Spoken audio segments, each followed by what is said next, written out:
No sul da China, os nativos foram surpreendidos por uma estiagem. Em consequência disso, a falta de alimentos não se fez esperar. Em meio àquelas circunstâncias, chegou um missionário, anunciou o evangelho e o povo começou a crer em Jesus. Certo dia, um dos recém-convertidos aproximou-se do missionário, manifestando a imperiosa necessidade de sobrevivência. Pastor, estamos morrendo de fome. Por acaso o Senhor pode nos ajudar? Diante dessa pergunta desesperada, o missionário respondeu: pelo esforço humano, não podemos fazer nada. Entretanto, o Antigo Testamento narra que Deus enviou o maná para o povo de Israel em sua passagem pelo deserto. Se nos ajoelharmos em oração, Deus nos protegerá, assim como fez com o povo de Israel. Um grande milagre vai acontecer. Todo o povo orou durante 44 noites. Quando terminaram de orar, uma grande tempestade formou-se no norte e nuvens começaram a acumular-se, provocando uma chuva torrencial. O surpreendente é que logo após a chuva, o povo descobriu um monte de trigo tão grande que precisou ser removido com pás. A fé nos permite ter acesso à quarta dimensão, o mundo de Deus. Muitos cristãos não experimentam o mundo de Deus porque não atraem a quarta dimensão mediante a fé. Todos os feitos de Jesus, narrado na Bíblia, são produto da atração do mundo da quarta dimensão. Se você começar a ler a Bíblia com a lente da quarta dimensão, descobrirá que, ao realizar um milagre, Jesus não dizia: eu o curei, e sim, a sua fé, sua quarta dimensão, o curou, ou a sua fé o curou, vá em paz. Em outras palavras, nossa fé é um milagre da quarta dimensão. Um outro nome da fé é a obediência. O que provocou a ira de Deus em Cádiz Barneia, limite da terra de Canaã, lugar que manava leite e mel, foi a falta de fé e a desobediência por parte de Israel. Logo depois de passar 40 dias fazendo o reconhecimento da terra de Canaã, 10 espias falaram mal da terra e criaram um ambiente de insegurança e medo. Aqueles espias não tinham Deus no coração. Reconheceram, ouviram e observaram a terra do ponto de vista humano. No final das contas, como não criam em Deus, obviamente tampouco lhe puderam obedecer. Por causa do relato desanimador, todo o povo de Israel amedrontou-se, pôs-se em prantos e pediu um novo líder a fim de voltar para o Egito.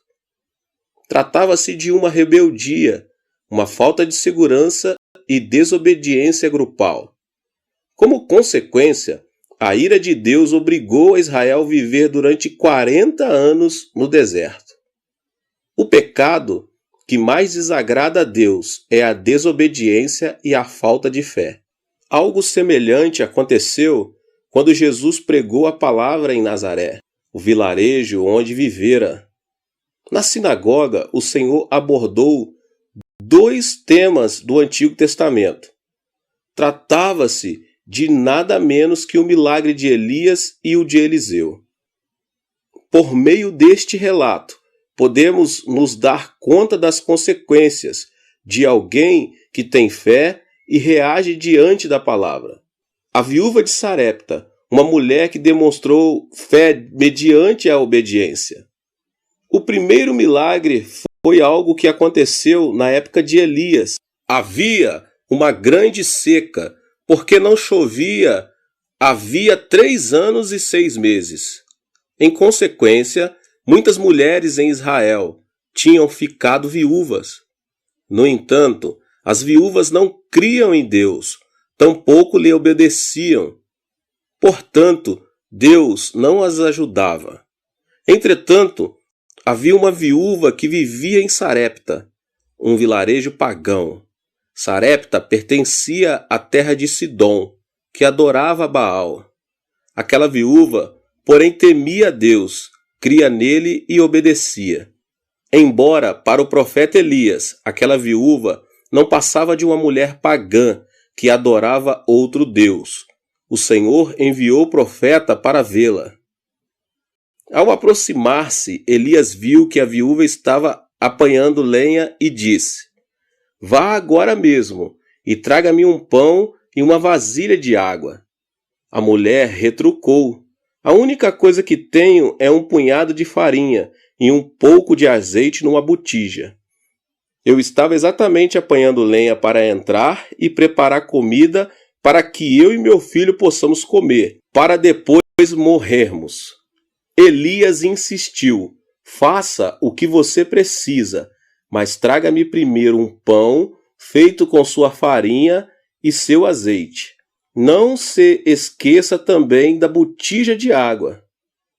Se fizer o que digo, não se acabará a farinha na vasilha, nem o azeite na botija. Em circunstância tão desalentadora, a viúva de Sarepta creu na palavra de Elias. Certamente, ela também estava com fome. Além disso, tinha um filho que chorava pedindo comida. Entretanto, não pensou em sua situação, nem na situação de seu filho. Preocupou-se primeiro em obedecer ao profeta. Não é fácil obedecer pela fé. No entanto, a viúva de Sarepta deu de comer a Elias, e o profeta comeu o pão e bebeu a água que lhe serviu a viúva. Por causa da obediência, a farinha da vasilha não diminuiu, nem o azeite da botija, e isso durante 3 anos e 6 meses, enquanto durou a seca naquela região. Foi um milagre de Deus. Onde há fé e obediência, pode-se experimentar a presença de Deus. Outro caso, meus irmãos, é o de Naamã. Naamã foi um homem que demonstrou fé mediante a obediência. O segundo milagre a que Jesus se referiu ocorreu na época de Eliseu. Nesse tempo, havia muitos leprosos em Israel. No entanto, nenhum deles cria que Deus poderia curá-lo. Contudo, o que aconteceu a Naamã, general do exército da Síria, país inimigo de Israel, foi diferente. Ele era leproso. Certo dia, Naamã ouviu uma jovem serva israelita dizer o seguinte à sua senhora: Eu gostaria que o meu senhor fosse até o profeta em Israel. Se Eliseu orasse por ele, meu senhor seria curado da lepra. A fé vem pelo ouvir, e o ouvir pela palavra de Deus. Assim que escutou essas palavras, Naamã viajou até Samaria para encontrar-se pessoalmente com o profeta. Todavia, ele foi primeiramente ao rei de Israel, que reagiu, rasgou as vestes e disse: Por acaso sou eu Deus capaz de conceder vida ou morte? Por que este homem me envia alguém para que eu o cure de lepra? Veja como ele procura um motivo para se desentender comigo. 2 Reis 5:7. O rei teve essa reação porque imaginava que a presença do sírio tinha segundas intenções, isto é, aquela seria uma desculpa para atacar Israel. Ao ouvir a notícia de que seu rei havia rasgado as vestes, Eliseu pediu que lhe enviassem Naamã. Assim, Naamã apresentou-se diante da casa de Eliseu, acompanhado de seu grande exército. Para sua surpresa, porém, o profeta nem sequer saiu para saudá-lo e enviou um servo para lhe dizer: Vá e lave-se 7 vezes no rio Jordão. Sua pele será restaurada e você ficará purificado. Ao ouvir estas palavras, Naamã ficou muito indignado e saiu dizendo: Eu estava certo de que ele sairia para receber-me, invocaria em pé o nome do Senhor, o seu Deus, moveria a mão para o lugar afetado e me curaria da lepra. Não são os rios Abama e Farfá, em Damasco, melhores do que todas estas águas de Israel? Será que não poderia lavar-me neles e ser purificado? E foi embora dali furioso. Quando Naamã, furioso, virou-se para ir embora, seus servos aproximaram dele e disseram: Meu pai, se o profeta lhe tivesse pedido alguma coisa difícil, o Senhor não faria? Quanto mais quando ele apenas diz que se lave e será purificado. Naamã foi persuadido por seus servos e banhou-se 7 vezes no Jordão, tal como o profeta Eliseu havia mandado. E o milagre aconteceu. Naamã foi completamente curado de sua lepra, e sua pele ficou tão lisa como a pele de um bebê. Naquela ocasião, na sinagoga, Jesus recordou a esses 2 milagres. No entanto, esses 2 relatos não coincidem exatamente com o espírito do Antigo Testamento, visto que em ambos os casos, os protagonistas pertenciam a 2 nações pagãs. A viúva de Sarepta era uma mulher da terra de Sidom, e Naamã, o general do exército, era um homem da Síria, inimiga de Israel. Qual é o ensino que Deus quer ministrar a nós por intermédio dessas histórias? Elas significam que, sem crer e obedecer, mesmo que a pessoa faça parte de uma nação eleita por Deus, ele não a ajudará. Ao contrário, se, apesar de pertencer a uma nação pagã, a pessoa temer a Deus, crer e obedecer, então o Senhor virá em seu socorro. Eu sou o Senhor, o seu Deus, que o tirei da terra do Egito. Abra sua boca, e eu o alimentarei. Salmos 81:10. Esse texto bíblico revela o nosso problema: não escutar a voz de Deus e não obedecer ao Senhor. Deus sempre foi um Deus de promessas. Deus, Criador de todo o universo, quer satisfazer nossas necessidades pelo seu poder. Ele disse: abra a sua boca e eu o alimentarei. Atualmente, muitos que afirmam crer em Deus não ouvem sua palavra e não lhe obedecem. Por esse motivo, o Senhor não se manifesta no meio deles. Por mais que mantenhamos cerimônias religiosas magníficas, se não houver fé nem obediência, nossa relação com Deus não poderá ser mantida. Não que Deus deixe de nos salvar por ter a mão encolhida ou deixe de atender às nossas orações por não poder ouvir. Deus não age em nosso meio por causa da desobediência e da falta de fé. Confessar: creio em Jesus Cristo, fui batizado e sou membro de tal igreja, não garante a obra de Deus em nossa vida. Deus não olha para o exterior, isto é, para o ritual e a forma, mas sim observa o interior, a fé e a obediência que conservamos em nosso coração. Onde há fé e obediência, Deus age ainda hoje.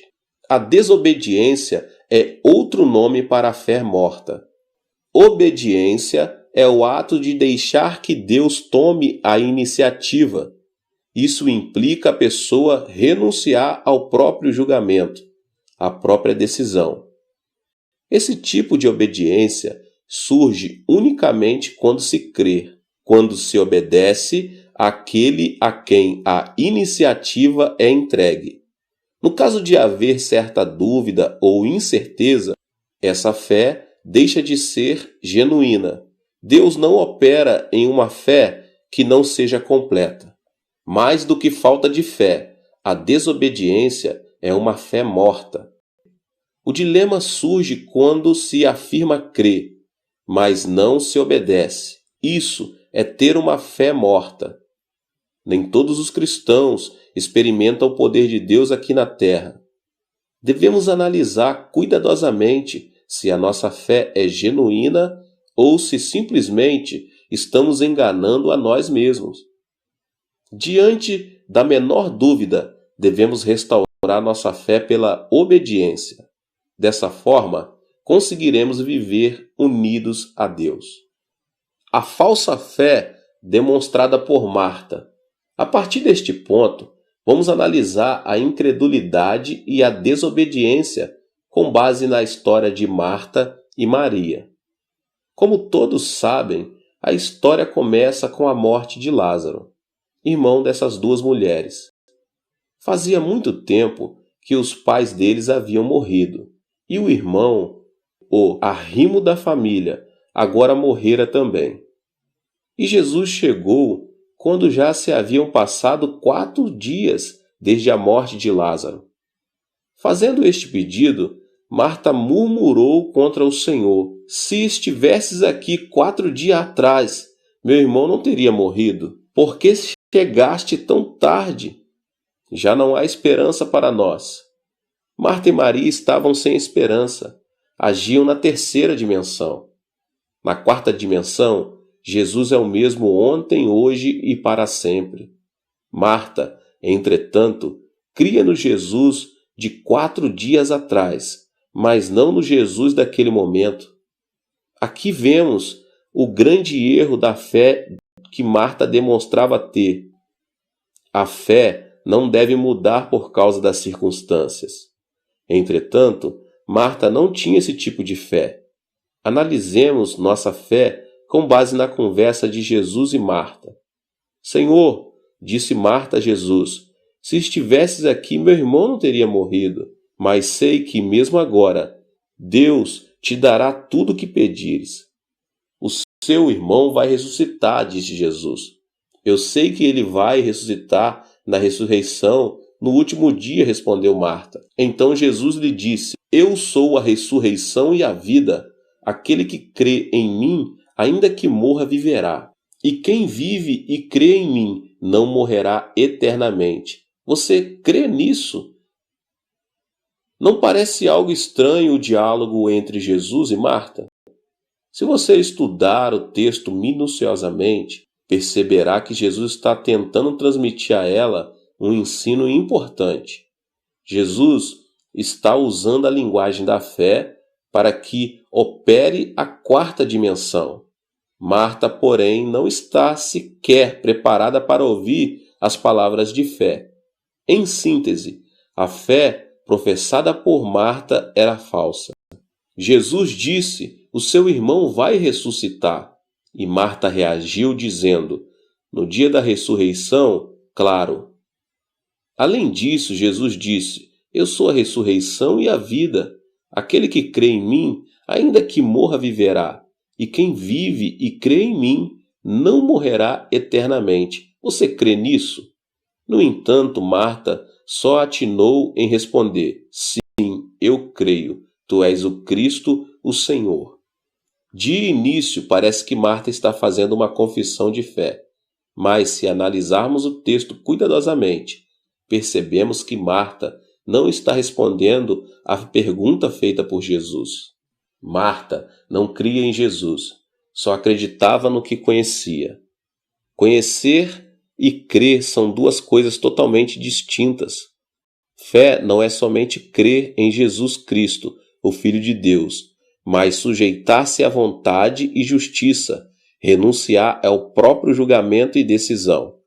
Se Deus nos fala, devemos crer nele e segui-lo, por mais que o nosso intelecto não o aceite, nem as circunstâncias nos acompanhem. A cena seguinte, descrita na Bíblia, mostra Jesus dirigindo-se à tumba em que Lázaro estava sepultado. Marta e Maria o acompanhavam e ele estava chorando. Com certeza, Jesus não chorou por estar triste pela morte de Lázaro. Ele sabia que o ressuscitaria. Naturalmente, ele chorou pelo tipo de fé demonstrada por Marta e Maria, uma fé morta. Como podemos saber que a fé professada por Marta e Maria era uma fé morta? Se as duas irmãs tivessem uma fé genuína, não haveria por que se desesperar, atemorizar-se e sentir frustração pela morte de Lázaro. Elas estavam tristes pela aflição, por não crer em Jesus, embora o Senhor estivesse presente ali mesmo. Cremos que o Senhor tenha chorado por causa da incredulidade demonstrada por Maria e Marta.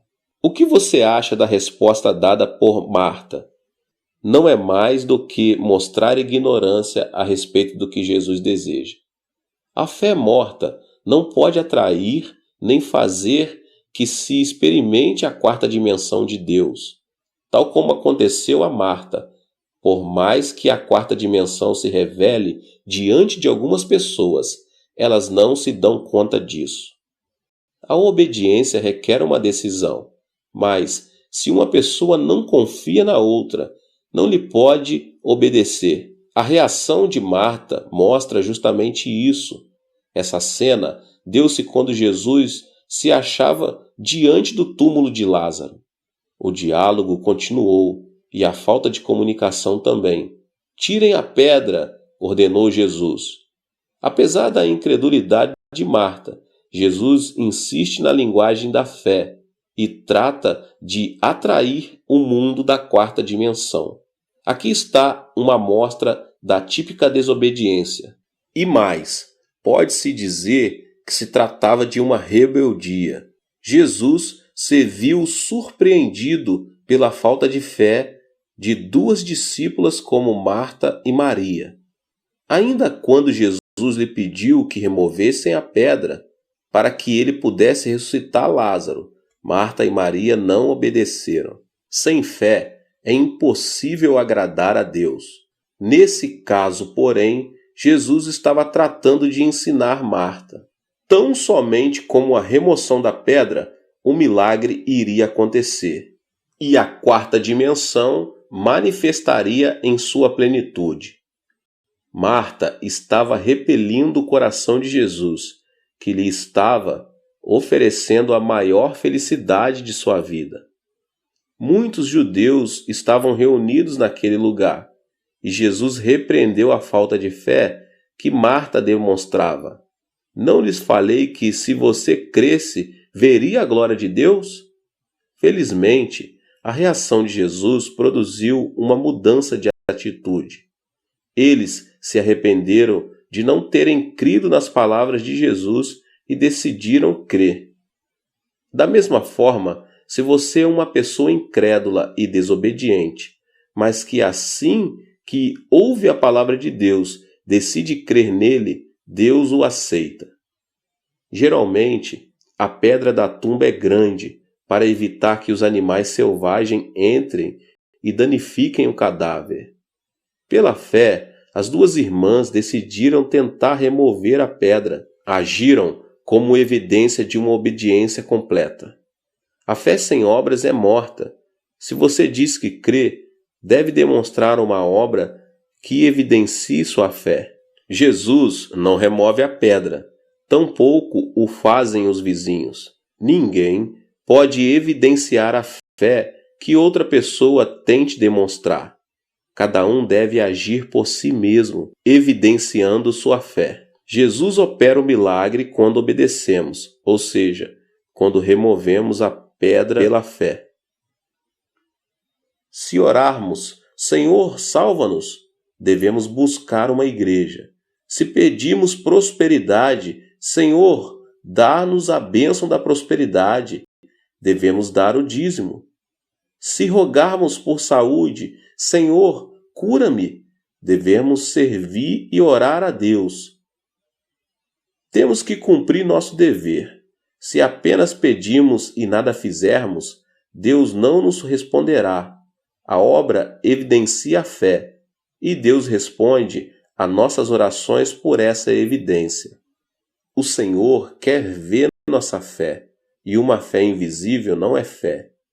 Em diversos textos, a Escritura dizem que o Senhor, vendo a fé, ordenava: seja feito segundo a sua fé. O Senhor pode ver a nossa fé, e uma fé genuína é visível. Ao contrário, uma fé invisível não é genuína. A terra deixa de ser terra quando fica submersa nas águas do mar. A terra é terra quando permanece acima do nível do mar. Uma fé invisível não é fé. A fé genuína é aquela que se vê. Jesus estava pedindo a Marta e a Maria que demonstrassem por essa obra essa fé invisível. Remover a pedra implica demonstrar a fé mediante a obediência. As duas irmãs conseguiram remover a pedra com todas as suas forças. Ao abrir-se a porta do túmulo, um odor horrível atingiu o lugar.